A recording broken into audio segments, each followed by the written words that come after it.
ಅಜ್ಞಾನತಿಮಿರಾಂಧಸ್ಯ ಜ್ಞಾನಾಂಜನಶಲಾಕಯ ಚಕ್ಷುರುನ್ಮೀಲಿತಂ ಯೇನ ತಸ್ಮೈ ಶ್ರೀಗುರವೇ ನಮಃ.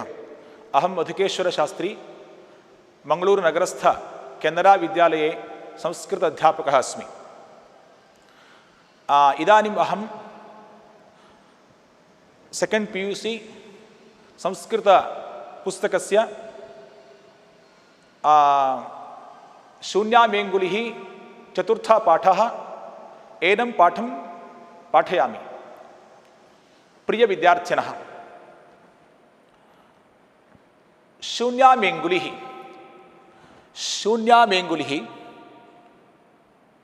अभिज्ञानशाकुन्तलस्य पञ्चमोऽङ्कः. अस्याः शीर्षिकायाः अर्थः अंगुलिः मे अंगुलिः शून्या इति. ನನ್ನ ಈ ಉಂಗುರ ಬೆರಳು ಉಂಗುರರಹಿತವಾಗಿದೆ, ಉಂಗುರ ಶೂನ್ಯವಾಗಿದೆ ಅಂತ ಅರ್ಥ ಬರ್ತದೆ. ಅಭಿಜ್ಞಾನ ಶಾಕುಂತಲಂ ಕಾಳಿದಾಸಃ. ಏನಂ ನಾಟಕಂ ಏತದ್ ನಾಟಕಂ ಏನಂ ಪಾಠಂ ಕಾಳಿದಾಸಃ ವಿರಚಿತವಾನ್. ಪೀಠಿಕಾಂ ಕಿಂಚಿದುಕ್ತ್ವಾ ಪೂರ್ವಕಥಾಂ ಅಪಿ ಕಿಂಚಿದುಕ್ತ್ವಾ ಅಗ್ರೆ ಸರಾಮಿ. ಪ್ರಿಯ ವಿದ್ಯಾರ್ಥಿನಃ, पुस्तकं स्थापयित्वा दृष्ट्वा एव माम् अनुसरन्तु, पाठं शृण्वन्तु. प्रथमम् उक्त्वा अनन्तरं तस्य अर्थं वदामि, पठित्वा अर्थं वदामि. शून्यामेङ्गुलिः इति नाटकभागोऽयं महाकवि कालिदास प्रणीता सर्वोत्कृष्टा कृतिरिति परिगणितस्य अभिज्ञानशाकुन्तलमिति नाटकस्य पञ्चमाङ्कः संगृहीतः. कविकुलगुरुः इति प्रसिद्धः अयं कालिदासः अनितरसाधारणप्रतिभया संस्कृतसाहित्यक्षेत्रे अद्वितीयः असादृशः च. अस्य वाक्यस्य अर्थः, शून्यामेङ्गुलिः इति अयं नाटकभागः. ಈ ಶೀರ್ಷಿಕೆ ಇರುವಂತಹ ಶೂನ್ಯಾಮೇಂಗುಲಿಹಿ ಎಂಬ ಶೀರ್ಷಿಕೆ ಇರುವಂತಹ ಈ ನಾಟಕವನ್ನು ಮಹಾಕವಿ ಕಾಳಿದಾಸ ಬರೆದಿರುವಂಥದ್ದು. ಅವನ ಆ 7 ನಾಟಕಗಳಲ್ಲಿ 7 ಕೃತಿಗಳಲ್ಲಿ ಸರ್ವೋತ್ಕೃಷ್ಟ ಸರ್ವ ಉತ್ಕೃಷ್ಟ ಶ್ರೇಷ್ಠ ಕೃತಿ ಇದು ಅಂತ ಪರಿಗಣನೆ ಆಗಿದೆ ಈ ಅಭಿಜ್ಞಾನ ಶಾಕುಂತಲ. ಆ ಅಭಿಜ್ಞಾನ ಶಾಕುಂತಲದ ಪಂಚಮಾಂಕಾತ್ 5ನೇ ಅಂಕದಿಂದ ಈ ನಾಟಕವನ್ನು ಸ್ವೀಕಾರ ಮಾಡಿದೆ, ಈ ಭಾಗವನ್ನು. ಈ ಕವಿ ಅಯಂ ಕವಿ ಕವಿಕುಲಗುರು ಇತಿ ಪ್ರಸಿದ್ಧ. ಎಲ್ಲರಿಗೂ ತಿಳಿದಿರುವಂಥ ವಿಚಾರ, ಕವಿ ಕುಲಾನಾಂ ಗುರು, ಕವಿ ಕುಲಕ್ಕೆ ಗುರುವಾಗಿರುವಂತಹ ಈ ಕಾಳಿದಾಸ ಈ ಸಂಸ್ಕೃತ ಸಾಹಿತ್ಯ ಕ್ಷೇತ್ರದಲ್ಲಿ ಅದ್ವಿತೀಯ ಅಸದೃಶಃ, ಅದ್ವಿತೀಯನಾಗಿದ್ದಾನೆ. ಅವನ ಜೊತೆಗೆ ಯಾರನ್ನೂ ಕಂಪೇರ್ ಮಾಡಲಿಕ್ಕಾಗುವುದಿಲ್ಲ. ಅಸದೃಶಃ, ಅಷ್ಟು ಶ್ರೇಷ್ಠನಾಗಿದ್ದಾನೆ ಈ ಕವಿ, ಮಹಾಕವಿ ಕಾಳಿದಾಸ. ಕಾಳಿದಾಸಸ್ಯ ಸರ್ವಾಸು ಕೃತಿಷು ಅಸಾಧಾರಣ ಕಲ್ಪನಾ ಪ್ರತಿಭಯ ವಿಜೃಂಭತೆ ಸರಸ ಸರಳ ಸುಂದರ ಮನೋಹಾರೀಣಿ ವಾಕ್ಯಾನಿ ಸರಸ ಪದಾವಲಿಯುತಾಃ ಸುಂದರ ಶ್ಲೋಕಾಃ. ಅಸ್ಯ ವೈದರ್ಭಿ ಕಾವ್ಯಶೈಲಿ ಅಸಾಮಾನ್ಯ. ತತ್ರ ಮಾಧುರ್ಯಾದಿ ಗುಣಾಃ ಅಯತ್ನ ಸಿದ್ಧಾಃ ವಿರಾಜಂತೆ. ಉಪಮಾ ಅಲಂಕಾರ ಪ್ರಯೋಗೇ ಅಯಂ ಅನ್ಯಾದೃಶಃ ಉಪಮಾ ಕಾಳಿದಾಸಸ್ಯ ಇತ್ಯುಕ್ತಿರೇವ ಅತ್ರ ಪ್ರಮಾಣ. ಕಾಳಿದಾಸನ, ನಾನೀಗ ಮೊದಲೇ ಹೇಳಿದಾಗೆ, ಆ 7 ಕೃತಿಗಳಲ್ಲಿಯೂ ಸಹ ಒಂದು ಅಸಾಧಾರಣವಾದಂತಹ ಕಲ್ಪನಾ ಪ್ರತಿಭೆ, ಇಮ್ಯಾಜಿನೇಷನ್, ಅಸಾಧಾರಣ ಕಲ್ಪನಾ ಪ್ರತಿಭೆ ವಿಜೃಂಭಿಸ್ತದೆ. ಹೇಗೆ ಆ ಎಲ್ಲ ಕಾವ್ಯಗಳು ಸಹ ತುಂಬ ಸರಳವಾಗಿದೆ, ರಸ ನವರಸ ಸಹಿತವಾಗಿದೆ, ಸುಂದರವಾದಂಥ ಮನೋಹರವಾದಂತಹ ವಾಕ್ಯಗಳು, ಸರಸ ಪದಾವಲಿಯುತಾಃ, ಪದಾವಲಿ ತುಂಬ ಸರಳವಾಗಿ ಸರಸವಾಗಿರುವಂತಹ ಸುಂದರ ಶ್ಲೋಕಗಳನ್ನು ಅವನು ಎಲ್ಲ ತನ್ನ ಗ್ರಂಥಗಳಲ್ಲಿ ಕಾವ್ಯಗಳಲ್ಲಿ ಪೂರ್ಣಿಸ್ತಾನೆ, ಹೇಳ್ತಾನೆ. ಈ ಕಾವ್ಯಶೈಲಿ, ಒಟ್ಟು ಕಾವ್ಯಶೈಲಿ 3 ಇದೆ. ಈ ಕಾಳಿದಾಸನದು ಕಾವ್ಯಶೈಲಿ ವೈದರ್ಭಿ ಕಾವ್ಯಶೈಲಿ. ಹಾಗೆ ಗುಣಗಳು ಸಹ ತ್ರಿಗುಣಾಹ, ಮೂರು ಗುಣಗಳಿದೆ ಕಾವ್ಯದ ದೃಷ್ಟಿಯಲ್ಲಿ. ಇವನದು ಮಾಧುರ್ಯ ಗುಣ. ಹಾಗೆ ಅಯತ್ನ ಸಿದ್ಧ, ಪ್ರಯತ್ನ, ವಿಶೇಷ ಪ್ರಯತ್ನ ಮಾಡದೇನೆ ಅವನ ಶೈಲಿ, ಕಾವ್ಯ ಶೈಲಿ ಬರ್ತಾ ಹೋಗ್ತದೆ. ನ್ಯಾಚುರಲ್ ಆಗಿ, ಪ್ರಾಕೃತಿಕವಾಗಿ ಬರ್ತಾ ಹೋಗ್ತದೆ. ಅಷ್ಟು ಸಾಮರ್ಥ್ಯವನ್ನು ಕಾಳಿದಾಸ ಹೊಂದಿದ್ದಾನೆ. ಹಾಗೆ ಉಪಮಾಲಂಕಾರ ಪ್ರಯೋಗದಲ್ಲಿ ಅಲಂಕಾರಗಳು ಬಹಳ ಇವೆ. ಅದರಲ್ಲಿ ಉಪಮಾಲಂಕಾರ ಪ್ರಥಮವಾದದ್ದು, ಶ್ರೇಷ್ಠವಾದದ್ದು. ಈ ಉಪಮಾಲಂಕಾರ ಪ್ರಯೋಗದಲ್ಲಿ ಅವನು ಅನ್ಯಾದೃಶಃ, ಅವನನ್ನು ಮತ್ತೊಬ್ಬರಿಗೆ ಕಂಪೇರ್ ಮಾಡಲಿಕ್ಕೆ ಆಗುವುದಿಲ್ಲ, ಅಷ್ಟು ಅದ್ವಿತೀಯನಾಗಿದ್ದಾನೆ ಉಪಮಾಲಂಕಾರವನ್ನು ತನ್ನ ಕಾವ್ಯದಲ್ಲಿ ಬಳಸುವುದರಲ್ಲಿ. ಆದ್ದರಿಂದಲೇ ಅವನಿಗೆ ಹೇಳ್ತಾರೆ ಉಪಮಾ ಕಾಳಿದಾಸಸ್ಯ ಅಂತ ಅವನಿಗೊಂದು ಶ್ರೇಷ್ಠ ಅವನ ಬಗ್ಗೆ ಉಕ್ತಿ ಇದೆ. ಹಾಗೆ ಈ ಮುಂದಿನ ಭಾಗ ಪೂರ್ವಕಥಾ.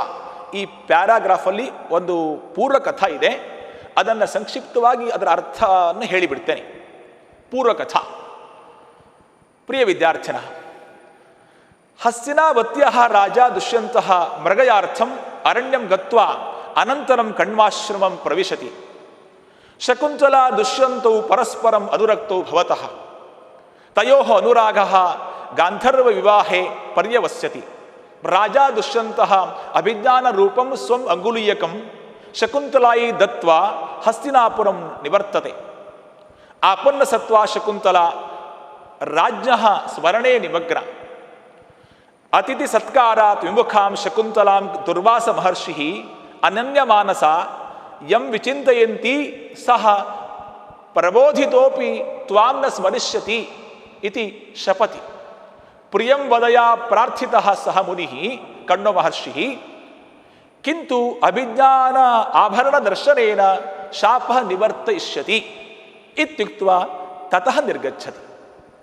ಸೋಮತೀರ್ಥತಃ ಪ್ರತಿನಿವೃತ್ತಃ ಕಣ್ಣೋ ಮಹರ್ಷಿ ದುಷ್ಯಂತ ಶಕುಂತಲಯೋಃ ಪರಿಣಯಂ ವಿವಾಹಂ ಜ್ಞಾತ್ವಾ ತಾಂ ಅಭಿನಂದ್ಯ ಪತಿಗ್ರಹಂ ಪ್ರೇಷಯಿತುಂ ನಿಶ್ಚಿನೋತಿ. ಶಕುಂತಲಾಂ ಪುರಸ್ಕೃತ್ಯ ಶಾರ್ಂಗರವಃ ಶಾರದ್ವತಃ ಗೌತಮೀ ಚ ತತಃ ನಿರ್ಗತ್ಯ ದುಷ್ಯಂತಸ್ಯ ಆಸ್ಥಾನಂ ಆಗಚ್ಚಂತಿ. ಅಸ್ಯ ಅರ್ಥಃ, ಹಸ್ತಿನಾವತಿಯ ರಾಜನಾದಂತಹ ದುಷ್ಯಂತ ಮಹಾರಾಜ, ಹಸ್ತಿನಾವತಿಯ ರಾಜನಾದಂತಹ ದುಷ್ಯಂತ ಮಹಾರಾಜ ಮೃಗಯಾರ್ಥಂ ಬೇಟೆಯಾಡುವುದಕ್ಕೋಸ್ಕರ ಅರಣ್ಯಕ್ಕೆ ಬರ್ತಾನೆ. ಅಲ್ಲಿಯೇ ಕಣ್ಣಾಶ್ರಮವನ್ನು ನೋಡ್ತಾನೆ, ಕಣ್ವರ ಆಶ್ರಮವನ್ನು ನೋಡ್ತಾನೆ. ಅಲ್ಲಿ ಶಕುಂತಲಾ ದುಷ್ಯಂತರಿಗೆ ಪರಸ್ಪರ ಅನುರಾಗ ಉಂಟಾಗ್ತದೆ. ಅನುರಾಗ ಗಾಂಧರ್ವ ವಿವಾಹದಲ್ಲಿ ಪರ್ಯವಸಾನವಾಗ್ತದೆ. ರಾಜ ದುಷ್ಯಂತ ತಾನು ಹಸ್ತಿನಾಪುರಕ್ಕೆ ಹೋಗುವ ಮೊದಲು ಅಭಿಜ್ಞಾನ ರೂಪವಾದಂತಹ ಒಂದು ಉಂಗುರವನ್ನು, ಅಂಗುಲಿಯಕವನ್ನು ಅವಳಿಗೆ ಕೊಟ್ಟು ಹಸ್ತಿನಾಪುರಕ್ಕೆ ಹೋಗ್ತಾನೆ. ಈ ಸಂದರ್ಭದಲ್ಲಿ ಆಪನ್ನ ಸತ್ವ, ಗರ್ಭಿಣಿಯಾದಂತಹ ಶಕುಂತಲ ರಾಜನ ಆ ದುಷ್ಯಂತನ ಸ್ಮರಣೆಯಲ್ಲಿಯೇ ಮಗ್ನಳಾಗಿರ್ತಾಳೆ. ಆ ಸಂದರ್ಭದಲ್ಲಿ ಕಣ್ವರ ಆಶ್ರಮಕ್ಕೆ ದುರ್ವಾಸ ಮಹರ್ಷಿಗಳು ಬರ್ತಾರೆ. ಆಗ ಈ ದುರ್ವಾಸ ಮಹರ್ಷಿಗಳನ್ನು ದುಷ್ಯಂತನ ಚಿಂತನೆಯಲ್ಲಿ ಇರುವಂತಹ ಇವಳು ಶಕುಂತಲ ಅವರನ್ನು ಸ್ವಾಗತ ಮಾಡೋದಿಲ್ಲ. ಆ ಸಂದರ್ಭದಲ್ಲಿ ಕೋಪಿಷ್ಠರಾದಂತಹ ದುರ್ವಾಸ ಮಹರ್ಷಿಗಳು ಅವಳಿಗೆ ಶಾಪವನ್ನು ಕೊಡ್ತಾರೆ. ಯಾರನ್ನು ನೀನು ಮನಸ್ಸಲ್ಲಿ ಚಿಂತೆ ಮಾಡ್ತಿದ್ಯೋ, ಎಣಿಸಿಕೊಳ್ತಾ ಇದೆಯೋ ಅವ ನಿನ್ನನ್ನು ಮರೆತು ಬಿಡಲಿ ಅಂತ ಶಾಪವನ್ನು ಕೊಡ್ತಾನೆ. ಈ ಸಂದರ್ಭದಲ್ಲಿ ಅವಳ ಸಖಿಯಾದಂತಹ ಪ್ರಿಯಂವದ ಏನಿದ್ದಾಳೆ, ಅವಳು ಓಡೋಡಿ ಬರ್ತಾಳೆ. ಓಡಿ ಬಂದು ಕೇಳ್ತಾಳೆ, ನನ್ನ ಈ ಸಖಿಯನ್ನು ಶಕುಂತಲಾಳನ್ನು ದಯವಿಟ್ಟು ಕ್ಷಮಿಸಿಬಿಡಿ ಅಂತ ಗುರುವನ್ನು, ದುರ್ವಾಸ ಮಹರ್ಷಿಗಳನ್ನು ಕೇಳ್ತಾಳೆ. ಆಗ ಅದರಿಂದ ಸಂತುಷ್ಟರಾದಂತಹ ದುರ್ವಾಸ ಮಹರ್ಷಿಗಳು ಹೇಳ್ತಾರೆ, ಯಾವಾಗ ಅಭಿಜ್ಞಾನ ರೂಪವಾದಂತಹ ಗುರುತು ಇರುವಂತಹ ಯಾವುದಾದರೂ ಆಭರಣವನ್ನು ನೋಡಿದ ತಕ್ಷಣ ಅವಳ ಶಾಪ ವಿಮೋಚನೆ ಆಗ್ತದೆ ಅಂತ ನಿರ್ಗಚ್ಚತಿ, ವಾಪಸ್ ಹೋಗ್ತಾರೆ. ಈ ಸಂದರ್ಭದಲ್ಲಿ ಸೋಮತೀರ್ಥದಿಂದ ಬರ್ತಾ ಇರುವಂತಹ ಕಣ್ಣೋ ಮಹರ್ಷಿಗಳು ಈ ಎಲ್ಲ ವಿಚಾರವನ್ನು, ದುಷ್ಯಂತ ಶಕುಂತಲೆಯ ವಿವಾಹವನ್ನು ತಿಳಿದುಕೊಂಡಂತಹ ದಿವ್ಯಶಕ್ತಿಯಿಂದ ಅರ್ಥ ಮಾಡಿಕೊಂಡಂತಹ ಕಣ್ಣೋ ಮಹರ್ಷಿಗಳು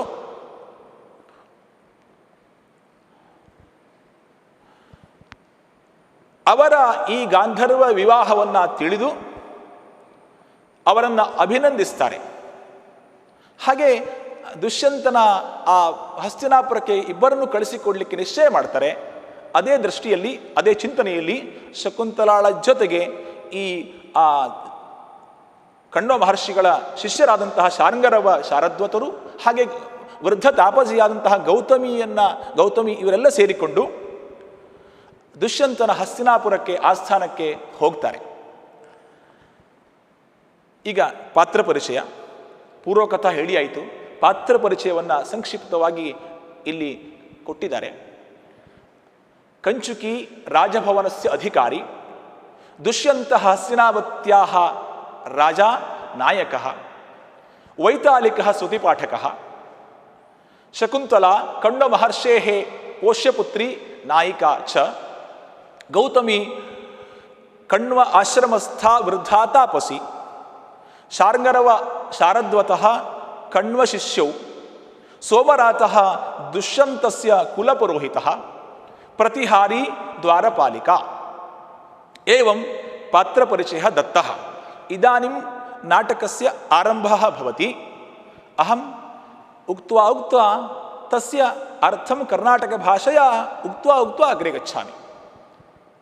ತತಃ ಪ್ರವಿಶತಿ ಕಂಚುಕಿ ಇದಾನೀಮೇವ ಧರ್ಮಾಸನಾತ್ ಉತ್ಥಿತಾಯ ಪುನಃ ಉಪರೋಧಕಾರಿ ಕಣ್ವ ಶಿಷ್ಯ ಆಗಮನಂ ಅಸ್ಮೈ ನ ಉತ್ಸಹೇ ನಿವೇದಯಿತು ಅಥವಾ ಅವಿಶ್ರಮೋಯಂ ಲೋಕತಂತ್ರಾಧಿಕಾರ ಕುತಃ.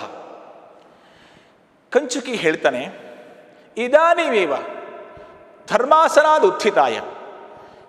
ಇಷ್ಟು ಹೊತ್ತು ರಾಜ ತನ್ನ ಸಿಂಹಾಸನದಲ್ಲಿ ಕುಳಿತುಕೊಂಡು ಪ್ರಜೆಗಳ ಯೋಗಕ್ಷೇಮವನ್ನು ವಿಚಾರಿಸಿ ತನ್ನ ವಿಶ್ರಾಂತಿಗೋಸ್ಕರ ಹೊರಟಿದ್ದಾನೆ. ಈಗ ನಾನು ಕಣ್ವ ಶಿಷ್ಯರು ಬಂದಿದ್ದಾರೆ ಅಂತ ಹೇಳಿ ಅವನಿಗೆ ಯಾವ ತೊಂದರೆಯನ್ನು ಕೊಡಲಿಕ್ಕೆ ಇಷ್ಟಪಡುವುದಿಲ್ಲ. ಅಥವಾ ಲೋಕತಂತ್ರಾಧಿಕಾರ ಅವಿಶ್ರಮೋಯಂ, ಅಯಂ ಅವಿಶ್ರಮ, ರೆಸ್ಟ್ ನೋ ರೆಸ್ಟ್. ಈ ಲೋಕತಂತ್ರಾಧಿಕಾರ ಅಂತ ಏನಿದೆ ಅದು ವಿಶ್ರಾಂತಿಯೇ ಇಲ್ಲದ್ದು. ರಾಜನಿಗೆ ಜವಾಬ್ದಾರಿ ಪ್ರಜೆಗಳ ಯೋಗಕ್ಷೇಮವನ್ನು ವಿಚಾರ ಮಾಡುವಂಥದ್ದು ನಿರಂತರ ಮಾಡಬೇಕಾಗ್ತದೆ. ಅದು ನಿಜವಾದ ರಾಜನ ಲಕ್ಷಣ. ಅದು ಕುತಃ ಶ್ಲೋಕೇನ ಏಕೇನ ಕಿಂ ಅತ್ರ ಸಮರ್ಥನಂ ಕರೋತಿ ಕಾಳಿದಾಸ ಮಹಾಕವಿ. ಭಾನುಸ್ಸಕರ್ದ್ಯುಕ್ತ ತುರಂಗ ಏವ ರಾತ್ರಿಂ ದಿವಂ ಗಂಧವಃ ಪ್ರಯಾತಿ, ಶೇಷಃ ಸದೈವಾಹಿತ ಭೂಮಿ ಭಾರಃ ಷಷ್ಠಾಂಶವೃತ್ತೇರಪಿ ಧರ್ಮ ಏಷಃ. ಶ್ಲೋಕಸ್ಯ ಅನ್ವಯಂ ಉಕ್ತ್ವಾ ಅರ್ಥಂ ವದಾಮಿ. ಸಕರ್ದ್ಯುಕ್ತ ತುರಂಗ ಏವ ಭಾನುಃ ಸಕೃತ್ ಯುಕ್ತ ತುರಂಗಃ ಭವತಿ, ಗಂಧವಃ ರಾತ್ರಿಂ ದಿವಂ ಪ್ರಯಾತಿ. ಅರ್ಥಃ ಭಾನುಃ ಸಕರ್ದ್ಯುಕ್ತ ತುರಂಗಃ ಅಶ್ವಃ. ಸೂರ್ಯ ಭಾನುಃ ಯಾವಾಗ ಸುಪ್ರಭಾತ ಬೆಳಿಗ್ಗೆ ಬರುವಾಗ ಕುದುರೆಯ ರಥವನ್ನು ಏರಿ ಕುದುರೆಯನ್ನು ಸಿದ್ಧಗೊಳಿಸಿ ರಥವನ್ನು ಏರಿ ಬರುವ ಸಂದರ್ಭದಲ್ಲಿ ಒಮ್ಮೆ ಸಿದ್ಧನಾದ ಅಂದರೆ ವಾಪಸ್ ಹೋಗೋ ಪ್ರಶ್ನೆ ಇಲ್ಲ, ಸಿದ್ಧನೇ. ದ್ವಿತೀಯ ಉದಾಹರಣೆ, ರಾತ್ರಿಂ ದಿವಂ ಗಂಧವಃ ಪ್ರಯಾತಿ. ರಾತ್ರಿ ಗಂಧವಃ ಗಂಧಂ ವಹತೀತಿ ಗಂಧವಃ. ಈ ವಾಯು ಏನಿದೆ, ವಾಯುದೇವ ರಾತ್ರಿಂ ದಿವಂ ಹಗಲು ರಾತ್ರಿ ನಿರಂತರ ಜನರಿಗೋಸ್ಕರ ಪ್ರಕೃತಿಗೋಸ್ಕರ ನಿರಂತರ ಗಾಳಿ ಬೀಸ್ತಾನೆ, ಗಾಳಿಯನ್ನು ಕೊಡ್ತಾನೆ. ಶೇಷಃ ಸದೈವ ಆಹಿತ ಭೂಮಿ ಭಾರಃ. ಶೇಷಃ ಆದಿಶೇಷಃ ಸದಾ ಏವ ಭೂಮಿ ಭಾರಃ. ಸದಾ ಸರ್ವದಾ ಯಾವಾಗಲೂ ಭೂಮಿಯ ಭಾರವನ್ನು ಹೊತ್ಕೊಂಡೇ ಇರ್ತಾನೆ.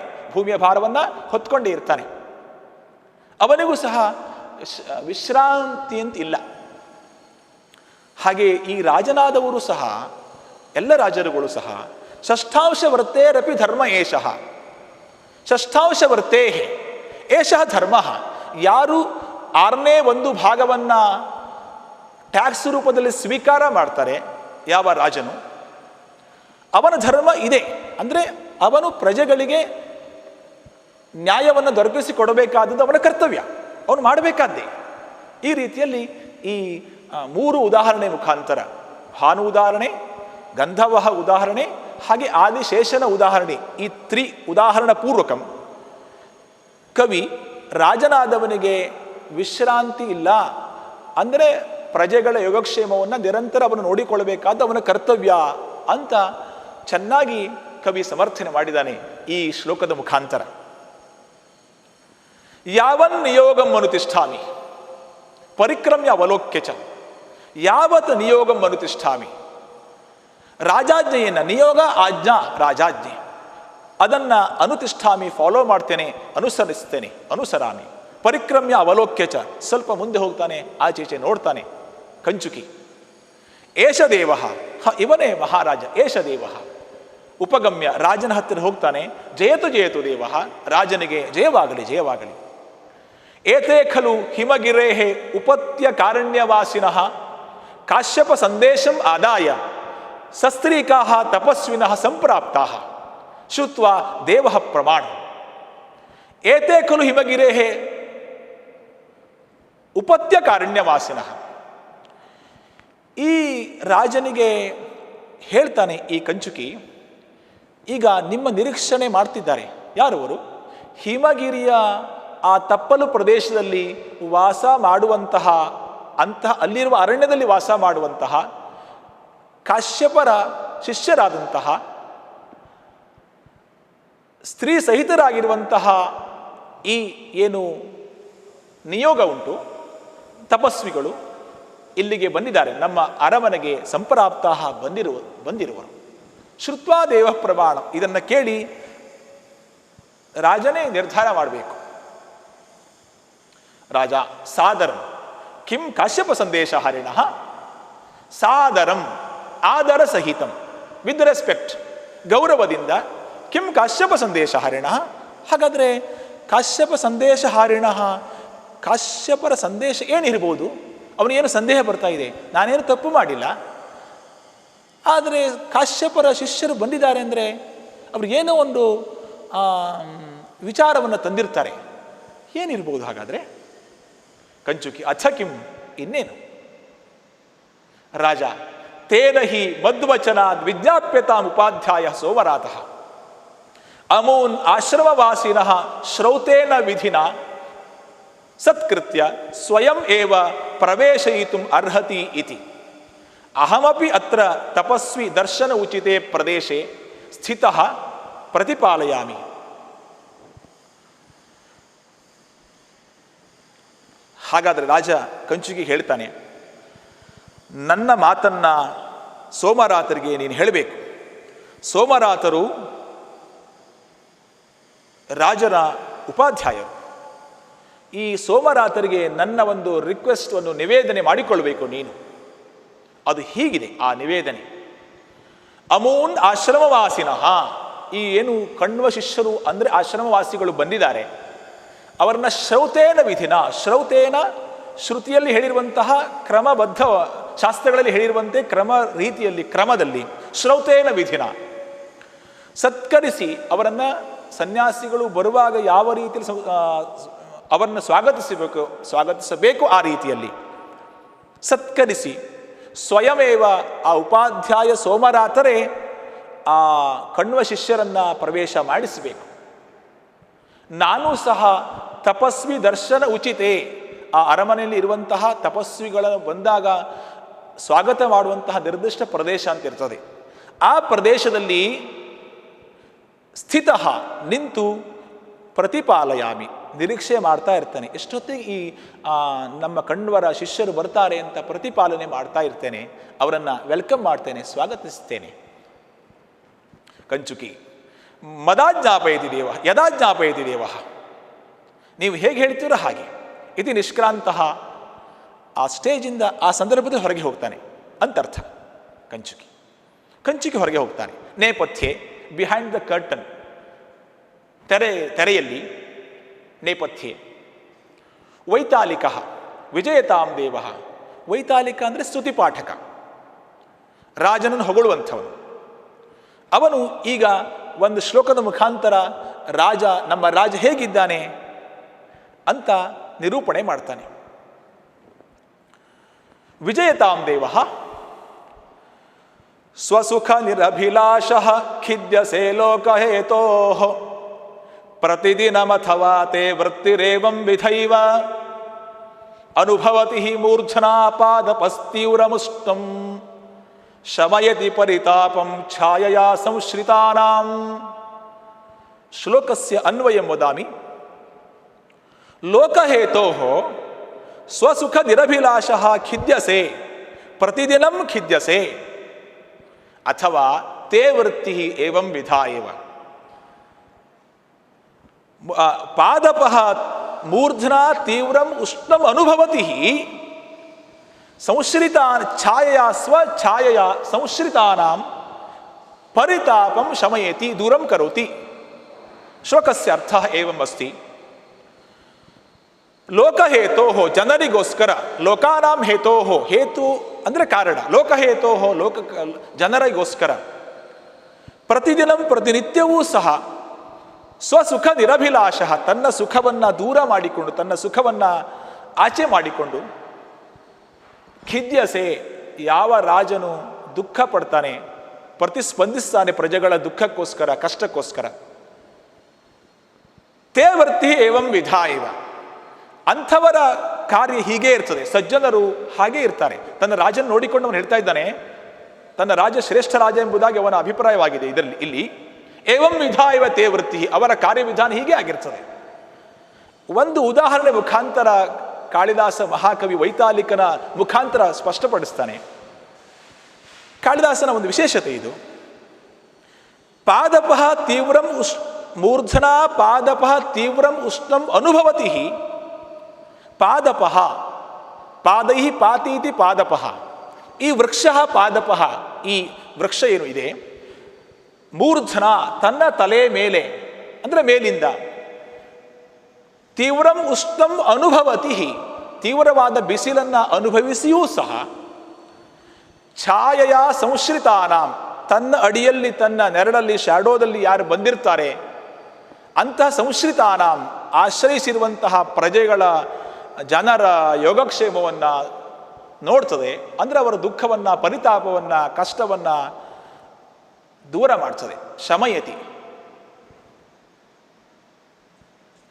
ಹೀಗೆ ಪಾದಪದ ಮುಖಾಂತರ ವೃಕ್ಷವನ್ನು ಉದಾಹರಣೆ ಕೊಟ್ಟು ಈ ವೈತಾಲಿಕ ತನ್ನ ರಾಜನನ್ನು ಸಮರ್ಥನೆ ಮಾಡಿಕೊಳ್ತಾನೆ. ಈ ದುಷ್ಯಂತ ಮಹಾರಾಜ ಅಷ್ಟು ಅದ್ಭುತನಾಗಿದ್ದಾನೆ ಅಂತ ಹೇಳ್ತಾನೆ. ರಾಜ ಏತೇ ಕ್ಲಾಂತ ಮನಸಃ ಪುನಃ ನವೀಕೃತಃ ಸ್ಮಃ. ಏತೇ ಕ್ಲಾಂತ ಮನಸಃ.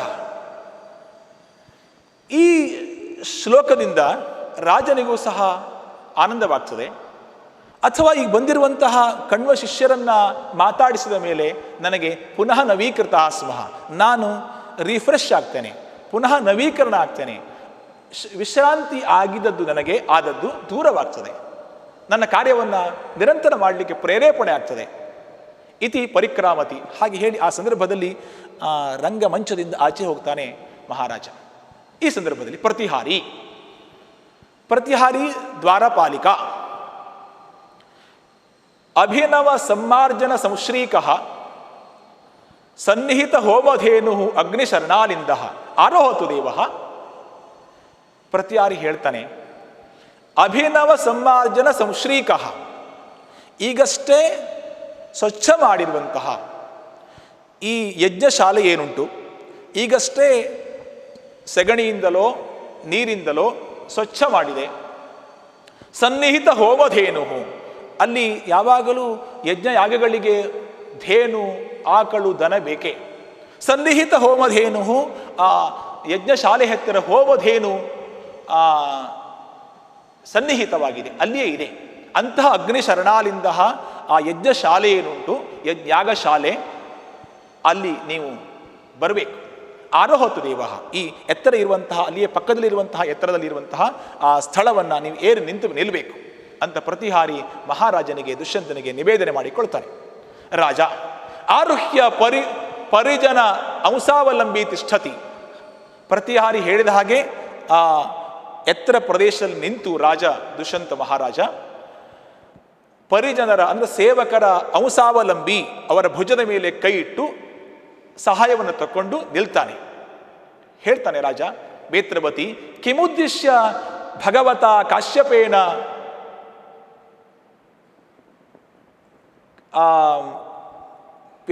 ಕಿಮುದ್ದಿಶ್ಯ ಭಗವತ ಕಾಶ್ಯಪೇನ ಮತ್ಸಕಾಶಂ ಋಷಯ ಪ್ರೇಷಿತಾ ಸ್ಯುಃ. ವೇತ್ರವತಿ ಪ್ರತಿಹಾರಿಗೆ ಹೇಳುದವನು, ವೇತ್ರವತಿ ಕಿಮುದ್ದಿಶ್ಯ ಭಗವತ ಕಾಶ್ಯಪೇನ, ಯಾವ ಉದ್ದೇಶವನ್ನು ಇಟ್ಟುಕೊಂಡು ಹಿಂದೊಮ್ಮೆ ಹೇಳಿದ್ದ ಕಿಂ ಸಂದೇಶಹಾರಿಣ ಅಂತ ಹೇಳಿದ್ದ. ಏನು ಸಂದೇಹ ಬಂದಿತ್ತು ಆಗಲೇ ಅವನಿಗೆ, ಈ ಪುನಃ ಸಂದೇಹ ಬಂದಿದೆ. ಯಾವ ಉದ್ದೇಶವನ್ನು ಇಟ್ಟುಕೊಂಡು ಈ ಕಾಶ್ಯಪ ಮಹರ್ಷಿಗಳು ನನ್ನ ಹತ್ತಿರ ಈ ಋಷಿ ಮುನಿಗಳನ್ನು ಕಣ್ವ ಶಿಷ್ಯರನ್ನು ಯಾಕೆ ಕಳಿಸಿರ್ಬೋದು? ಕಿಮುದ್ದೇಶ್ಯ ಪ್ರೇಷಿತಾ ಸ್ಯುಃ. ಪ್ರತಿಹಾರಿ, ಸುಚರಿತ ನಂದಿನಃ ಋಷಯಃ ದೇವಂ ಸಭಾಜಯಿತುಂ ಆಗತಾಃ ಇತಿ ತರ್ಕಯಾಮಿ. ಸುಚರಿತ ನಂದಿನಃ ಋಷಯಃ, ಯಾವಾಗಲೂ ನಿರಂತರವಾಗಿ ಒಳ್ಳೆಯದನ್ನೇ ಬಯಸುವಂತಹ ಮಹರ್ಷಿಗಳು ಋಷಿಗಳು ದೇವ ಅಂದರೆ ರಾಜನಿಗೆ ಸಭಾಜಯಿತು ಗೌರವವನ್ನು ಅರ್ಪಿಸಲಿಕ್ಕೆ, ಗೌರವವನ್ನು ಕೊಡಲಿಕ್ಕೆ ಬಂದಿರಬಹುದು ಅಂತ ತರ್ಕಯಾಮಿ, ಹಾಗೆ ಚಿಂತಿಸ್ತೇನೆ, ಹಾಗೆ ತಿಳಿತೇನೆ. ತತಃ ಪ್ರವಿಶಂತಿ ಇನ್ ಬ್ರಾಕೆಟ್ ತತಃ ಪ್ರವಿಶಂತಿ ಗೌತಮಿ ಸಹಿತಾ ಶಕುಂತಲಾಂ ಪುರಸ್ಕೃತ್ಯ ಮುನಯಃ ಪುರಃ ಚ ಏಷಾಂ ಕಂಚುಕಿ ಪುರೋಹಿತಶ್ಚ. ಈ ಸಂದರ್ಭದಲ್ಲಿ ಗೌತಮಿ ಸಹಿತರಾಗಿ ಶಕುಂತಲಾಳನ್ನ ಮುಂದೆ ಇಟ್ಟುಕೊಂಡು ಕಂಡ ಶಿಷ್ಯರು ಬರ್ತಾರೆ. ಅದಕ್ಕೂ ಮುಂದೆ ಕಂಚುಕಿ ಪುರೋಹಿತರಿದ್ದಾರೆ. ಕಂಚುಕಿ ಇತೈತೋ ಭವಂತಹ, ಹೀಗೆ ಬನ್ನಿ ಹೀಗೆ ಬನ್ನಿ. ಇದು ನಾಟಕದ ಒಂದು ಸ್ಟೈಲ್ ಇದೆ, ಹೀಗೆ ಇರ್ತದೆ, ಕೆಲವೊಮ್ಮೆ ರಿಪೀಟ್ ಆಗ್ತಾ ಇರ್ತದೆ. ಇತೈತೋ ಭವಂತಹ, ಹೀಗೆ ಬನ್ನಿ ಹೀಗೆ ಬನ್ನಿ. ಶಾರ್ಂಗರವ ಶಾರದ್ವತ, ಈಗ ಈ ಕಂಡ ಶಿಷ್ಯರಿಬ್ಬರು ಏನಿದ್ದಾರೆ, ಈ ಅರಮನೆಗೆ ಬಂದ ತಕ್ಷಣ ಅರಮನೆಯನ್ನು ನೋಡ್ತಾರೆ, ರಾಜನನ್ನು ನೋಡಿದ್ದಾರೆ. ಆ ಒಂದು ಪರಿಸರವನ್ನು ನೋಡಿ ಈ ರೀತಿಯಲ್ಲಿ ವಿಚಾರ ಮಾಡ್ತಾರೆ. ಶಾರ್ಂಗರವ ತನ್ನ ಮಿತ್ರರಾದಂತಹ ಶಾರದ್ವತನಿಗೆ ಈ ಶ್ಲೋಕವನ್ನು ಹೇಳುವಂಥದ್ದು. ಮಹಾಭಾಗಃ ಕಾಮಂ ನರಪತಿರಭಿನ್ನ ಸ್ಥಿತಿರಹೋ ನ ಕಶ್ಚಿದ್ವರ್ಣಾನಾಂ ಅಪಥಂ ಅಪಕೃಷ್ಟೋಪಿ ಭಜತೆ ತಥಾಪೀದಂ ಶಶ್ವತ್ ಪರಿಚಿತ ವಿವಿಕ್ತೇನ ಮನಸಾ ಜನಾಕೀರ್ಣಂ ಮನ್ಯೇ ಹುತವಃ ಪರೀತಂ ಗೃಹಮಿವ. ಶ್ಲೋಕಸ್ಯ ಅನ್ವಯಂ ಉಕ್ತ್ವಾ ಅನಂತರಂ ಅರ್ಥಂ ವದಾಮಿ. ಮಹಾಭಾಗಃ ಅಹೋ ಅಯಂ ಮಹಾಭಾಗಃ ನರಪತಿಃ ಕಾಮಂ ಅಭಿನ್ನ ಸ್ಥಿತಿಃ ಕಶ್ಚಿದ್ ವರ್ಣಾನಾಂ ಅಪಥಂ ಅಪಕೃಷ್ಟೋಪಿ ಭಜತೆ. ವರ್ಣಾನಾಂ ಕಶ್ಚಿದ್ ಅಪಕೃಷ್ಟಃ ನ ಭಜತೆ ತಥಾಪಿ ಇದಂ ಶಶ್ವತ್ ಪರಿಚಿತ ವಿವಿಕ್ತೇನ ಮನಸಾ ಗ್ರಹಂ ಹುತವಃ ಪರೀತಂ ಜನಾಕೀರ್ಣಂ ಗ್ರಹಂ ಮನ್ಯೆ. ಈ ಶ್ಲೋಕದಲ್ಲಿ, ಈ ನಾಟಕದ 3ನೇ ಶ್ಲೋಕ, ಈ ಪಂಚಮಾಂಕದ 3ನೇ ಶ್ಲೋಕದಲ್ಲಿ ಉಪಮಾಲಂಕಾರವಿದೆ.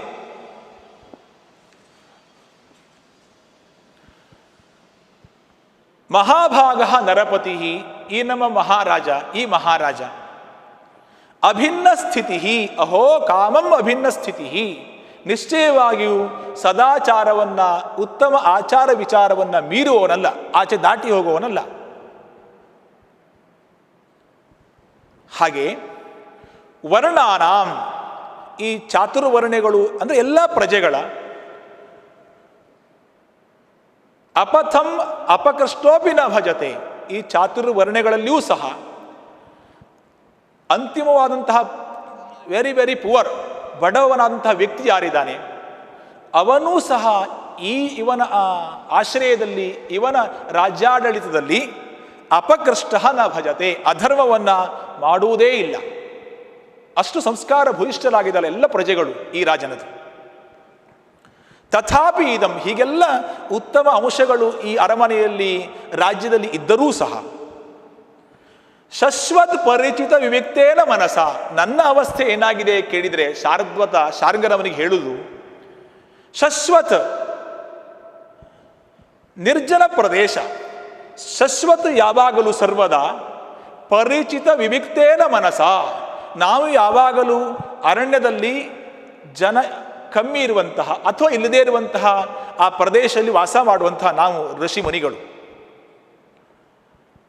ಹಾಗಿರುವಾಗ ಈ ಅರಮನೆ ನಾನು ಹೇಗೆ ಎಣಿಸ್ತೇನೆ, ಹೇಗೆ ಚಿಂತಿಸ್ತೇನೆ ಕೇಳಿದರೆ, ಹುತವಹ ಪರೀತಂ, ಹುತವಹ ಅಗ್ನಿ ಬೆಂಕಿ, ಹುತವಹ ಜನಾಕೀರ್ಣಂ ಹುತವಹಂ ಜನ ಆಕೀರ್ಣಂ, ತುಂಬ ಜನರೆಲ್ಲ ಸೇರಿದ್ದಾರೆ, ಆಕೀರ್ಣಂ ತುಂಬಿ ತುಳುಕ್ತಿದ್ದಾರೆ ಜನರು. ಹಾಗೆ ಹುತವಹ ಪರೀತಂ ಏನಾಗಿದೆ, ಈ ಗ್ರಹ ಹುತವಹ ಅಗ್ನಿ ಸುತ್ತಲೂ ಕವರ್ ಆಗ್ತಿದೆ, ಮಧ್ಯದಲ್ಲಿ ಗ್ರಹ ಇದೆ. ಆಗ ಅವಸ್ಥೆ ಏನಾದೀತು, ಗ್ರಹ ಸುಟ್ಟು ಹೋಗ್ತದೆ ಅಥವಾ ನಿಲ್ಲಿಕ್ಕಾಗುವುದಿಲ್ಲ, ಆ ರೀತಿ ಒಂದು ಪರಿತಾಪ ಉಂಟಾಗ್ತದೆ. ಹಾಗೆ ನನ್ನ ಈ ಅರಮನೆಯಲ್ಲಿ ಇರುವಂತಹ ನನ್ನ ಅವಸ್ಥೆಯು ಸಹ ಹಾಗೆ ಆಗ್ತಾ ಇದೆ.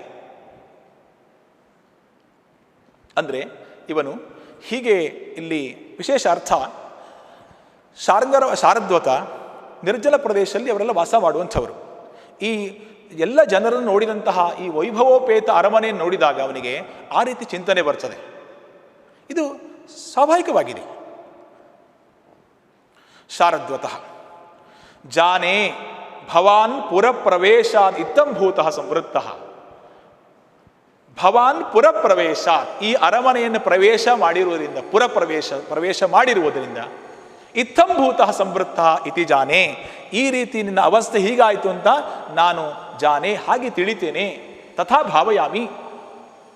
ಶಕುಂತಲ ನಿಮಿತ್ತಂ ಸೂಚಯಿತ್ವ, ಶಕುಂತಲ ಈಗ ಅವಳಿಗೆ ಹೀಗೆಲ್ಲ ಇವರು ಸಂಭಾಷಣೆ ಮಾಡಿಕೊಳ್ಳುವಾಗ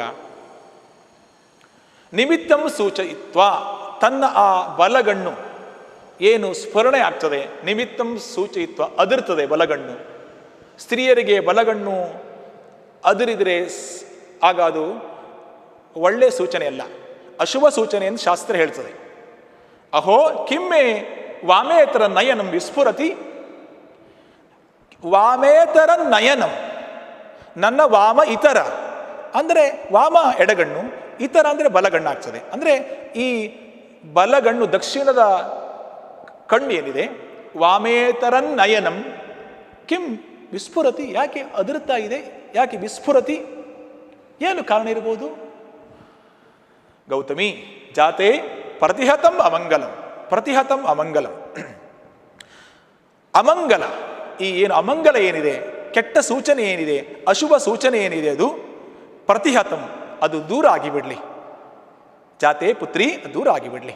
ಅಂದರೆ ಆ ಗೌತಮಿಗೆ ಅವಳ ಮೇಲೆ ಸ್ವತಃ ಸ್ವಪುತ್ರಿ ಅಲ್ಲದೇ ಇದ್ರೂ ಸಹ ಆ ರೀತಿ ಶಕುಂತಲಾಳನ್ನು ಅಷ್ಟು ಪ್ರೀತಿಯಿಂದ ಗೌತಮಿ ನೋಡ್ತಾ ಇದ್ದಾಳೆ. ಆದ್ದರಿಂದಲೇ ಗೌತಮಿಯನ್ನ ಜೊತೆಗೆ ಕಳಿಸಿಕೊಟ್ಟದ್ದು ಕೊಂಡ ಮಹರ್ಷಿಗಳು. ತೇ ಸುಖಾನಿ ಭರ್ತೃಕುಲ ದೇವತಃ ವಿತರಂತು, ತೇ ನಿನಗೆ ಭರ್ತೃಕುಲ ದೇವತಾಹ, ನಿನ್ನ ಗಂಡನ ಮನೆಯ ಕುಲದೇವತೆಗಳು ಸುಖಾನಿ ವಿತರಂತು, ಸುಖವನ್ನು ಉಂಟು ಮಾಡಲಿ, ಸುಖಾನಿ ವಿತರಂತು ಇತಿ ಪರಿಕ್ರಾಮತಿ, ಹೀಗೆ ಆಚೆ ಹೋಗ್ತಾಳೆ ಪರಿಕ್ರಾಮತಿ. ಅಂದರೆ ಇದರ ಅರ್ಥ ಏನು ಕೇಳಿದರೆ, ಅಲ್ಲೇ ಆಶೀರ್ವಾದ ಮಾಡ್ತಾಳೆ. ಈ ಎಲ್ಲ ಆಶ್ರಮವಾಸಿಗಳಿಗೆ ದುಃಖವನ್ನು ದೂರ ಮಾಡುವಂತಹ ಒಂದು ಕೆಪಾಸಿಟಿ ಇದೆ. ಆದ್ದರಿಂದ ಆಶೀರ್ವಾದ ಮಾಡ್ತಾಳೆ, ಏನೇ ಕಷ್ಟ ಇದ್ದರೂ ಸಹ ದೂರ ಆಗಿಬಿಡಲಿ ಅದು. ನಿನ್ನ ಈ ಕುಲದೇವತೆಗಳು, ಪತಿ ಕುಲದೇವತೆಗಳು ಏನಿದ್ದಾರೆ ಅವರೆಲ್ಲ ನಿನ್ನ ಕಷ್ಟವನ್ನು ದೂರ ಮಾಡಿಬಿಡಲಿ ಅಂತ ಹಾರೈಸ್ತಾಳೆ. ಪುರೋಹಿತ ರಾಜಾನಂ ನಿರ್ದಿಶ್ಯ, ಪುರೋಹಿತರು ಈ ಸೋಮರಾತರು ಈಗ ಮಾತನಾಡ್ತಾರೆ. ರಾಜಾನ ಮುದ್ಯ, ರಾಜ ಇಲ್ಲೇ ಕುಳಿತುಕೊಂಡಿದ್ದಾನೆ ಆ ಸ್ಥಾನದಲ್ಲಿ, ಆ ರಾಜಸಿಂಹಾಸನದಲ್ಲಿ, ಅವನನ್ನು ಕುರಿತು ಹೇಳ್ತಾ ಇದ್ದಾರೆ ಪುರೋಹಿತರು. ಭೋ ಭೋ ತಪಸ್ವಿನಃ ಅಸೌ ಅತ್ರ ಭವಾನ್ ವರ್ಣಾಶ್ರಮಾಣಾಂ ರಕ್ಷಿತ ಪ್ರಾಕ್ ಏವ ಮುಕ್ತಾಸನಃ ವಹ ಪ್ರತಿಪಾಲಯತಿ ಪಶ್ಯತ ಏನಂ. ರಾಜಾನಂ ಉದ್ದಿಶ್ಯ ನಿರ್ದಿಶ್ಯ, ರಾಜನನ್ನು ತೋರಿಸಿ, ಭೋ ಭೋ ತಪಸ್ವಿನಃ, ಎಲೈ ತಪಸ್ವಿಗಳೇ, ಭೋ ತಪಸ್ವಿಗಳೇ, ಅಸೌ ಅತ್ರ ಭವಾನ್ ಆಶ್ರಮಾಣಾಂ ರಕ್ಷಿತ, ಅತ್ರ ಭವಾನ್ ಆಶ್ರಮಾಣಾಂ ರಕ್ಷಿತ. ಅತ್ರ ಭವಾನ್ ಅಂದರೆ ಸಂಸ್ಕೃತದಲ್ಲಿ ಪೂಜ್ಯರು ಎಂಬ ಅರ್ಥ. ಅತ್ರ ಭವಾನ್, ಇಲ್ಲಿ ಪೂಜ್ಯರಾದಂತಹ ಶ್ರೇಷ್ಠರಾದಂತಹ ವರ್ಣಾಶ್ರಮಾಣಾಂ ರಕ್ಷಿತ. ಆಶ್ರಮಗಳು ಯಾವುದು, ವರ್ಣಾಶ್ರಮಗಳು ನಿಮಗೆ ತಿಳಿದಿದೆ ಪ್ರಿಯ ಛಾತ್ರರೇ. ವರ್ಣಾಶ್ರಮಾಣಾಂ ರಕ್ಷಿತ, ಈ ವರ್ಣಾಶ್ರಮಗಳನ್ನು ರಕ್ಷಣೆ ಮಾಡುವಂತಹ ಪ್ರಾಗೇವ ಮುಕ್ತಾಸನ, ಪ್ರಾಗೇವ ನೀವು ಬರುವ ಮೊದಲೇ ಮುಕ್ತಾಸನ, ಆಸನವನ್ನು ಬಿಟ್ಟು ವಹ ಪ್ರತಿಪಾಲಯತಿ, ನಿಮ್ಮನ್ನು ನಿರೀಕ್ಷೆ ಮಾಡ್ತಿದ್ದಾನೆ. ಅಂದರೆ ರಾಜನಾದವನಿಗೆ ಋಷಿಗಳ ಮೇಲೆ ಅಷ್ಟು ಗೌರವ ಇರಬೇಕು, ದುಷ್ಯಂತನಿಗೆ ಅಷ್ಟು ಗೌರವ ಇದೆ ಅಂತ ಈ ಮಾತನ್ನು ಕಾಳಿದಾಸ ತೋರಿಸಿಕೊಡ್ತಾನೆ, ಆಗಾಗ ತೋರಿಸಿಕೊಡ್ತಾನೆ. ನಮ್ಮ ಸಂಸ್ಕೃತಿಯನ್ನು ಎತ್ತಿ ಹಿಡಿತಾನೆ ಕಾಳಿದಾಸ. ಪಶ್ಯತ ಏನಂ ಪಶ್ಯತ, ಈ ಮಹಾರಾಜನ ನೀವು ನೋಡಬೇಕು, ಬನ್ನಿ ನೋಡಿ. ಶಾರ್ಂಗರವ ಭೋ ಮಹಾಬ್ರಾಹ್ಮಣ ಕಾಮಂ ಏತತ್ ಅಭಿನಂದನೀಯಂ ಕುತಃ. ಭೋ ಮಹಾಬ್ರಾಹ್ಮಣ ಕಾಮಂ ಏತತ್ ಅಭಿನಂದನೀಯಂ, ನಿಶ್ಚಯವಾಗಿಯೂ ಏತತ್ ಅಭಿನಂದನೀಯಂ, ಇದನ್ನು ಅಭಿನಂದನೆ ಮಾಡಲೇಬೇಕು. ಕುತಃ, ಯಾಕೆ ಅಭಿನಂದಿಸಬೇಕು ಕೇಳಿದರೆ, ಋಷಿಗಳು ಬರುವಾಗ ರಾಜನು ಋಷಿಗಳನ್ನು ಸ್ವಾಗತ ಮಾಡಲಿಕ್ಕೆ ನಿಂತು ಕಾಯ್ತಾ ಇದ್ದಾನೆ ಅಂತಾಗುವಾಗ ಆ ಸಂಸ್ಕೃತಿ ಅದ್ಭುತವಾದದ್ದು. ಆದ್ದರಿಂದ ಈ ಶಾರ್ಂಗರವ ಹೇಳ್ತಾ ಇದ್ದಾನೆ ಸೊಗಸಾದ ಉದಾಹರಣೆ ಮುಖಾಂತರ. ಕುತಃ ಕಿಮರ್ಥಂ, ಏಕೆಂದರೆ ಭವಂತಿ ನಮ್ರಾಸ್ತರವಃ ಫಲಾಗಮೈಃ ನವಾಂಬುಭಿರ್ದೂರ ವಿಲಂಬಿನೋ ಘನಾಃ ಅನುದ್ಧತಾಃ ಸತ್ಪುರುಷಾಃ ಸಮೃದ್ಧಿಭಿಃ ಸ್ವಭಾವ ಏವೈಷ ಪರೋಪಕಾರಿಣಾಂ. ಫಲಾಗಮೈಃ ತರವಃ ನಮ್ರಾಃ ಭವಂತಿ. ಫಲಾನಾಂ ಆಗಮೈಃ, ಫಲಗಳು ವೃಕ್ಷಗಳಿಗೆ ತರವಹ ವೃಕ್ಷಗಳು, ಫಲಾಗಮೈಹಿ ಅವುಗಳಿಗೆ ಫಲ ತುಂಬಿ ಬಂದಾಗ, ಆಗಮೈಹಿ ಫಲ ಬಂದಾಗ, ನಮ್ರಾಹ ಭವಂತಿ ಬಾಗುತ್ತವೆ. ಅಂದರೆ ಈ ಮೊದಲು ತನ್ನ ಆ ಶಾಖೆಗಳನ್ನು ಮೇಲಿನ ಮಾಡಿರುವಂತಹ ಎಲ್ಲ ವೃಕ್ಷಗಳು ಸಹ ಫಲ ಬಂದಾಗ ಆ ಒಂದು ಭಾರದಿಂದ ಕೆಳಗೆ ಬರುತ್ತವೆ, ಭೂಮಿಯ ಹತ್ತಿರ ಬರುತ್ತವೆ. ನವಾಂಬುಭಿಃ ಘನಃ ದೂರ ವಿಲಂಬಿನಃ ಭವಂತಿ. ನವಾಂಬುಭಿಃ, ಘನಃ ಅಂದರೆ ಕ್ಲೌಡ್ಸ್, ಆ ಮೋಡಗಳು. ನವಾಂಬುಭಿಃ ಹೊಸದಾಗಿ ಬಂದಿರುವಂತಹ ಅಂಬುಭಿಃ, ಆ ಮೋಡದ ನೀರಿನಿಂದ. ಅಂಬುಭಿಃ ದೂರ ವಿಲಂಬಿನಃ ಭವಂತಿ. ದೂರ ವಿಲಂಬಿನಃ ಭೂಮಿಯ ಹತ್ತಿರ ಬರುತ್ತವೆ. ಯಾವಾಗ ಒಣಗಿದ ಆ ಡ್ರೈ ಆ ವೈಟ್ ಕ್ಲೌಡ್ಗಳು, ಮೋಡಗಳು ಗಾಳಿಗೆ ಹಾರಿ ಹೋಗುತ್ತವೆ. ಯಾವಾಗ ನೀರಿನಿಂದ ತುಂಬಿರುತ್ತವೆ ಆಗ ಆ ಕೆಳಗೆ ಭೂಮಿ ಹತ್ತಿರ ಬರುತ್ತವೆ, ಅಂದರೆ ಮಳೆಯನ್ನು ಸುರಿಸುತ್ತವೆ ಅಂತ ಅರ್ಥ. ವೈಜ್ಞಾನಿಕವಾಗಿ ಇದೆ ಈ ವಿಚಾರ. ಘನಾಹ ಮೋಡಗಳು, ನವ ಅಂಬುಭಿಃ ದೂರ ವಿಲಂಬಿನಃ ಭವಂತಿ, ಕೆಳಗೆ ಬಂದವುಗಳ ಭೂಮಿ ಹತ್ತಿರ ಬರುತ್ತವೆ. ಸತ್ಪುರುಷಾಹ, ಮೂರನೇ ಉದಾಹರಣೆ. ಸತ್ಪುರುಷಾಹ, ಸತ್ಪುರುಷರು, ಸಜ್ಜನಾಹ ಸಮೃದ್ಧಿಭಿಃ, ಸಮೃದ್ಧಿ ಸಂಪತ್ತು ಬಂದಾಗ ಸಂಪತ್ತಿನಿಂದ ಅನುದ್ಧತಾಹ ನ ಉದ್ಧತಾಹ ಭವಂತಿ, ಅಹಂಕಾರಿಗಳಾಗುವುದಿಲ್ಲ. ಯಾರು ಸಾಮಾನ್ಯ ಜನ ಇರ್ತಾರೆ ಅವರಿಗೆ ಸಂಪತ್ತು ಬಂದಾಗ ಅವರು ಅಹಂಕಾರಿಗಳಾಗ್ತಾರೆ. ಆದರೆ ಯಾರಿಗೆ ಮಹಾಜನರಿಗೆ, ಸಜ್ಜನರಿಗೆ ಸಂಪತ್ತು ಬಂದಾಗ ಅವರಿಗೆ ಅಹಂಕಾರ ಬರುವುದಿಲ್ಲ, ಬರಬಾರದು. ಸ್ವಭಾವ ಏವೈಷ ಪರೋಪಕಾರಿಣಾಂ. ಪರೇಶಾಂ ಉಪಕಾರಿಣ, ಮತ್ತೊಬ್ಬರಿಗೆ ಉಪಕಾರ ಮಾಡುವಂತಹ ಆ ಒಂದು ಸಂಸ್ಕೃತಿ, ನೇಚರ್ ಇರುವಂತಹ ಜನರ ಸ್ವಭಾವ ಏವ ಏಷಃ ಸ್ವಭಾವ ಏವ, ಇದು ಅವರ ಸ್ವಭಾವ, ಅವರ ನೇಚರೇ ಹಾಗಿರ್ತದೆ, ಅವರು ಹಾಗೆ ಇರ್ತಾರೆ. ಅಂದರೆ ಈ ಶ್ಲೋಕದಲ್ಲಿ ಅದ್ಭುತವಾಗಿದೆ ಶ್ಲೋಕ, ಸುಭಾಷಿತದ ಹಾಗೆ ಇದೆ ಶ್ಲೋಕ. ನಾವು ಎಲ್ಲಿಯೂ ಉದಾಹರಣೆ ಕೊಡಬಹುದು ಈ ಶ್ಲೋಕವನ್ನು. ಈ ರೀತಿಯ ಎಲ್ಲಿಯೂ ಅಪ್ಲೈ ಆಗುವಂತಹ ಈ ರೀತಿಯ ಶ್ಲೋಕಗಳನ್ನು ಉದಾಹರಿಸುವುದರಲ್ಲಿ ಕಾಳಿದಾಸ ಬಹಳ ಸಮರ್ಥನಾಗಿದ್ದಾನೆ. ಆದ್ದರಿಂದಲೇ ಮಹಾಕವಿ ಅಂತ ಅವನು ಆಗಿದ್ದಾನೆ. ಪುನಃ ಅದನ್ನು ಸಂಕ್ಷಿಪ್ತವಾಗಿ ಹೇಳಿಬಿಡ್ತೇನೆ. ತರವಹ ವೃಕ್ಷಗಳು, ಹಾಗೆ ಘನಾಹ ಮೋಡಗಳು, ಹಾಗೆ ಸತ್ಪುರುಷರು, ಈ ಉದಾಹರಣಪೂರ್ವಕಂ ಕವಿ ಸಮರ್ಥಯತಿ. ಈ ಸತ್ಪುರುಷರು ಸಹ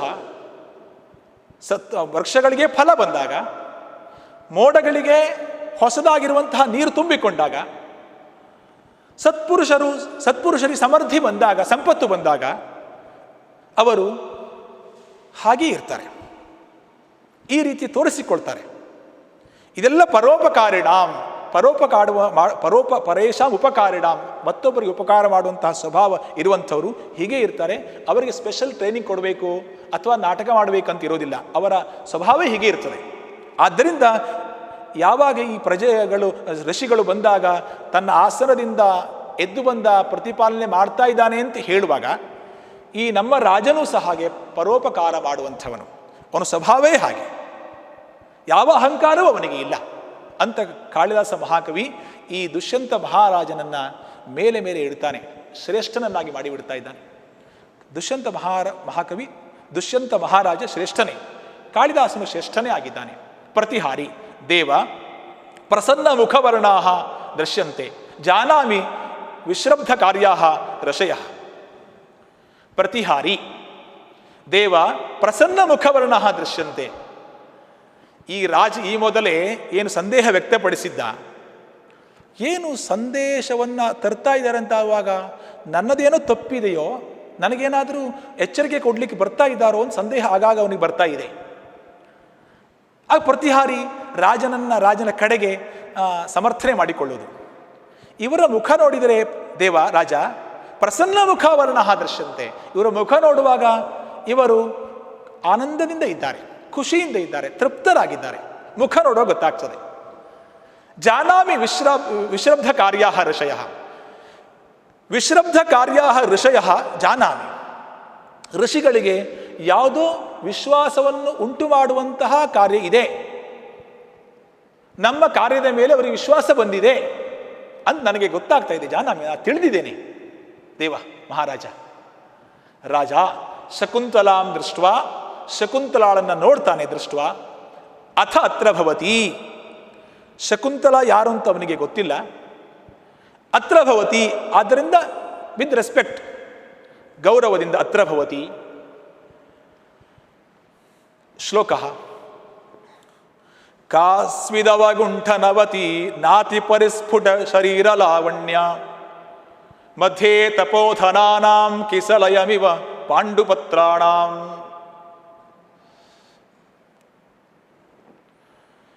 ಅವಗುಂಠನವತಿ ಕಾಸ್ವಿತ್. ಅವಗುಂಠನವತಿ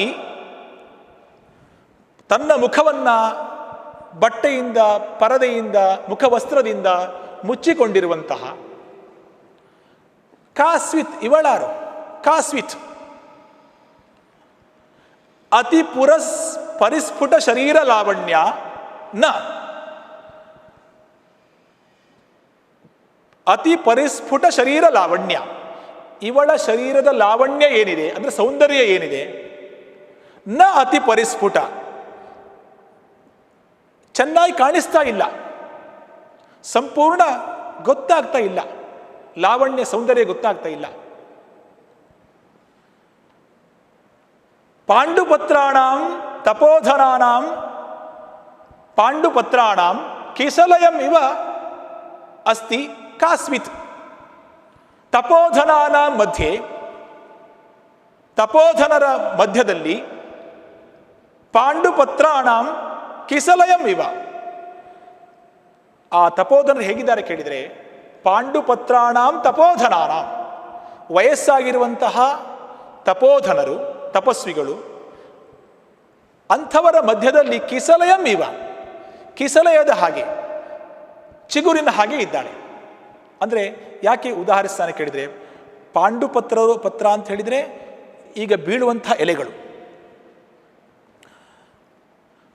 ಅಂದರೆ ಈ ಎಲ್ಲ ಋಷಿಗಳಿಗೆ ವಯಸ್ಸಾಗಿದೆ. ಅಂತಹ ತಪೋಧನರ ಮಧ್ಯದಲ್ಲಿ ಇವಳು ಕಿಸಲಯ, ಇವಳು ಆ ಒಣಗಿದ ಎಲೆಗಳ ಮಧ್ಯದಲ್ಲಿ ಚಿಗುರಿದ್ದ ಹಾಗೆ. ಅಂದರೆ ಇವಳು ಯಂಗ್ ಆಗಿದ್ದಾಳೆ, ತರುಣಿಯಾಗಿದ್ದಾಳೆ. ಪುನಃ ಕಥಯಾಮಿ ಶ್ಲೋಕಸ್ಯ ಅರ್ಥಂ. ಅವಗುಂಠನವತಿ ಅತಿ ಪರಿಸ್ಫುಟ ಶರೀರ ಲಾವಣ್ಯ. ಅವಳ ಆ ಸೌಂದರ್ಯ ಪರಿಸ್ಫುಟವಾಗಿ ಕಾಣಿಸ್ತಾ ಇಲ್ಲ, ಸ್ಫುಟವಾಗಿ ಕಾಣಿಸ್ತಾ ಇಲ್ಲ. ಯಾಕೆ? ಅವಗುಂಠನವತಿ ಮುಖವನ್ನು ಮುಚ್ಚಿಕೊಂಡಿದ್ದಾಳೆ. ಇದು ಭಾರತೀಯ ಸಂಸ್ಕೃತಿಯೂ ಹೌದು. ಅವಗುಂಠನವತಿ. ಇವಳನ್ನ ಆ ಮತ್ತೊಂದು ಉದಾಹರಣೆ ಮುಖಾಂತರ ಕವಿ ಅಂದರೆ ರಾಜನ ಮುಖಾಂತರ ಹೇಳಿಸ್ತಾನೆ.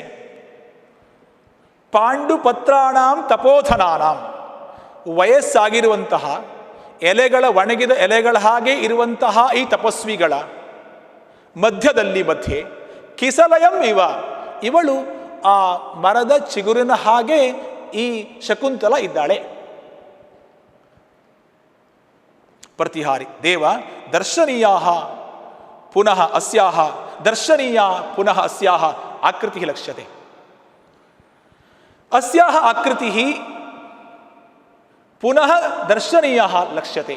ಪ್ರತಿಹಾರಿ ಹೇಳುವಂಥದ್ದು, ಇವಳ ಈ ಆಕೃತಿ ಸೌಂದರ್ಯ ಏನಿದೆ, ಪುನಃ ದರ್ಶನೀಯ, ಪುನಃ ಪುನಃ ದರ್ಶನೀಯ ಇತಿ ಲಕ್ಷ್ಯತೆ. ಪುನಃ ಪುನಃ ನೋಡಬೇಕು ಇವಳನ್ನ, ಯಾಕೆ ಸೌಂದರ್ಯವತಿ ಆಗಿದ್ದಾಳೆ ಅಂತ ಅನಿಸ್ತಾ ಇದೆ. ಪ್ರತಿಹಾರಿ ಹಾಗೆ ಹೇಳುದು. ರಾಜ ಭವತು ಅನಿರ್ವರ್ಣನೀಯಂ ಪರಕಲತ್ರಂ.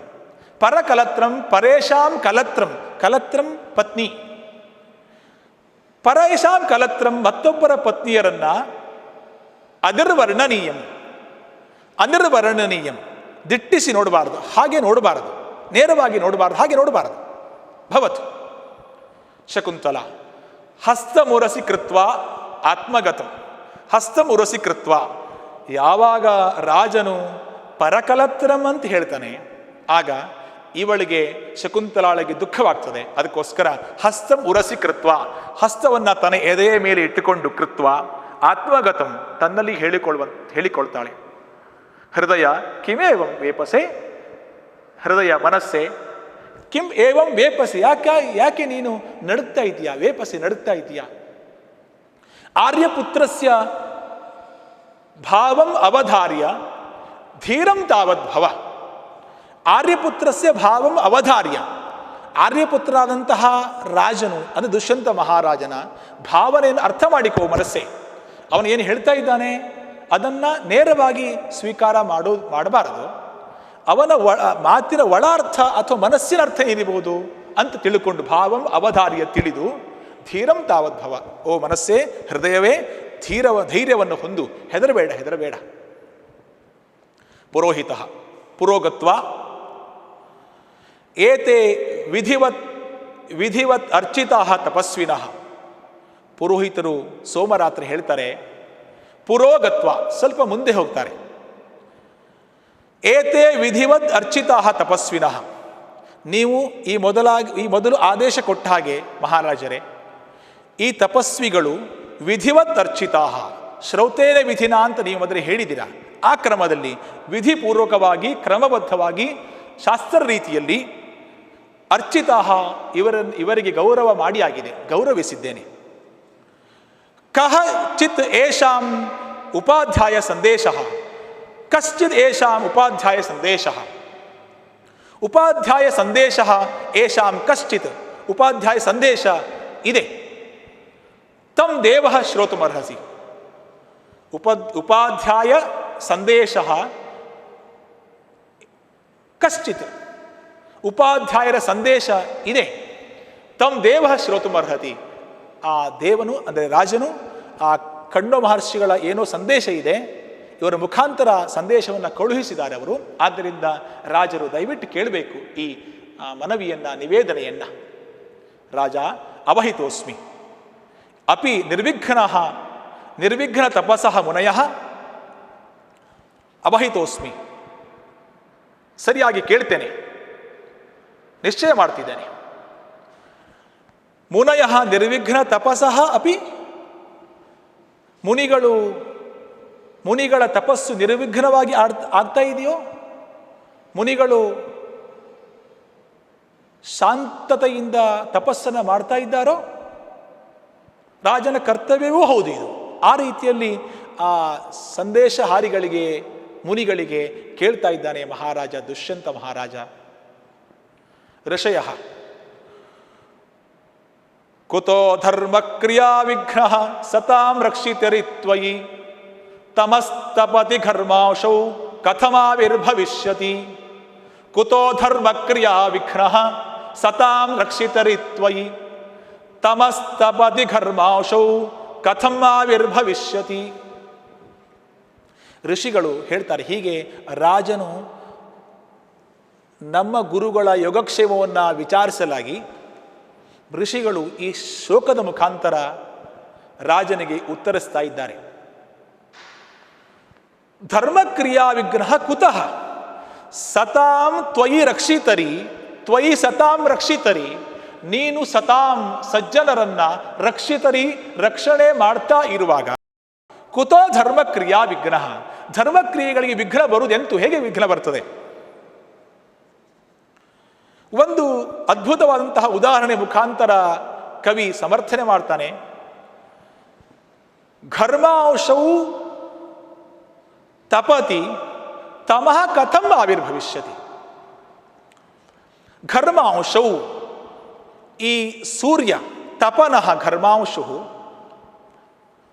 ತಪತಿ, ಸೂರ್ಯ ಬೆಳಗ್ತಾ ಇರುವಾಗ, ಸೂರ್ಯನಿರುವಾಗ, ತಮಃ ಈ ಡಾರ್ಕ್ನೆಸ್, ಕತ್ತಲು, ಕಥಂ ಆವಿರ್ಭವಿಷ್ಯತಿ, ಹೇಗೆ ಬರ್ತದೆ, ಹೇಗೆ ಇರ್ತದೆ? ಸೂರ್ಯನ ಬೆಳಕು ಬಂದಾಗ ಕತ್ತಲು ಇರುವುದೇ ಇಲ್ಲ, ಓಡಿ ಹೋಗ್ತದೆ, ಇರುವುದೇ ಇಲ್ಲ. ಹಾಗೆ ಈ ರಾಜ ಸೂರ್ಯನಿದ್ದ ಹಾಗೆ, ಧರ್ಮಕ್ರಿಯಾ ವಿಘ್ನ ಅಂತ ಹೇಳಿದರೆ ತಮಸ್ಸಿದ್ದ ಹಾಗೆ, ಕತ್ತಲು ಇದ್ದ ಹಾಗೆ. ಈ ನಮ್ಮ ರಾಜನು ಈ ಭೂಮಂಡಲವನ್ನ, ಈ ರಾಜ್ಯವನ್ನ ರಕ್ಷಣೆ ಮಾಡ್ತಾ ಇರುವಾಗ, ದುಷ್ಯಂತ ಮಹಾರಾಜ ರಕ್ಷಣೆ ಮಾಡ್ತಾ ಇರುವಾಗ ನಮ್ಮ ಧರ್ಮ ಕ್ರಿಯೆಗಳಿಗೆ ವಿಘ್ನ ಬರುವ ಸಾಧ್ಯತೆ ಇಲ್ಲವೇ ಇಲ್ಲ.